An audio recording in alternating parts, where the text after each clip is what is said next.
Ձեզ այսօր այս տեսահոլովակում ես կպատմեմ հայոց թագավորություններից մեկի մասին, Աղվանից թագավորության մասին եւ բաժանորդագրվեք իմ YouTube-յան ալիքում ավելի հետաքրքիր պատմություններ կիմանաք հայ ազգի մասին։ Շնորհակալություն նախորդ դիտելու համար։ Մեծ հայքի Արշակունյաց թագավորության անկումից հետո Աղվանանց երկրում կամ հայոց Աղվանքում, Արցախի եւ Ուտիկ նահանգներում, որը հայտնի է նաև հայոց արևելքի կողմանք անվամբ, Առանշահիկների տոհմը հռչակեց թագավորություն։ Ըստ հայ պատմագրերի Մովսես Խորենացին, Մովսես Կաղնկատվացի, Կիրակոս Գանձակեցի առանշահիկների տոհմը սերում էր հայկազունիներից։ Նրանցից հայտնի է Վաչե արքան, որը մասնակցել է Վարդանանց պատերազմին 450-451 թվականներին։ Առավել նշանակավոր դարձավ նրա եղբորորդի Վաչագան III բարեպաշտը մոտ 487-510 թվականներին, որի իշխանությունը տարածվում էր նաև բուն Աղվանքի Կուրի ձախ ափի վրա։ Նրա թագավորանիստը գյուտական Աղվանն էր, այժմ Լեռնային Ղարաբաղի Հանրապետության Մարտակերտի շրջանում։ Վաչագան արքան հայտնի դարձավ ոչ միայն շինարարական բուռն գործունեությամբ, այլ սահմանադրության կանոնական կանոնակարգի ստեղծումով, որն ընդունվեց Աղուենի կանոնադիր ժողովում։ Առանշահիկները,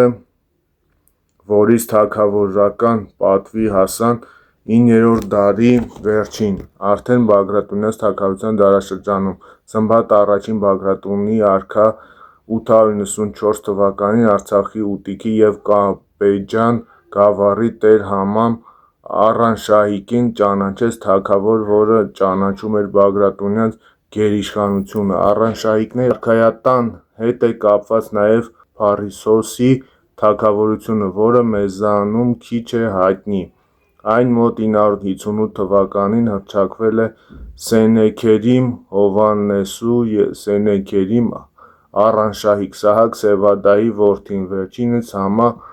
Համամ Առանշահիկի որդին էր, որն իր ժառանգական տիրույթը Փառնես գավառին միացնելով Ուտիքի, Գարդմանք և Ձորագետ գավառները հիմնել է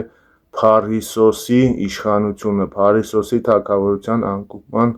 անկում ապրեց 11-րդ դարի կեսին, զոհ գնալով Գանձակի քրդական ամիրայության խարդավանքներին։ Առանշահիկների տոհմի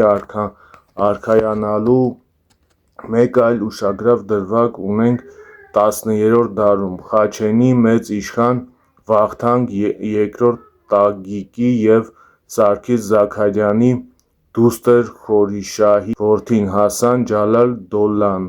1214 թվականին ժառանգելով ներքին Խաչենի իշխանությունը դարձել է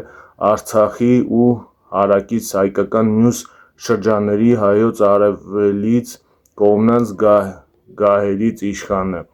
1216 թվականին նա իրեն հռչակում է թագավոր, ինքնակալ։ Նա սպանվել է մոնղոլների դեմ պայքարում 1260 թվականին, կառուցելով բազմաթիվ շինություններ, այդ թվում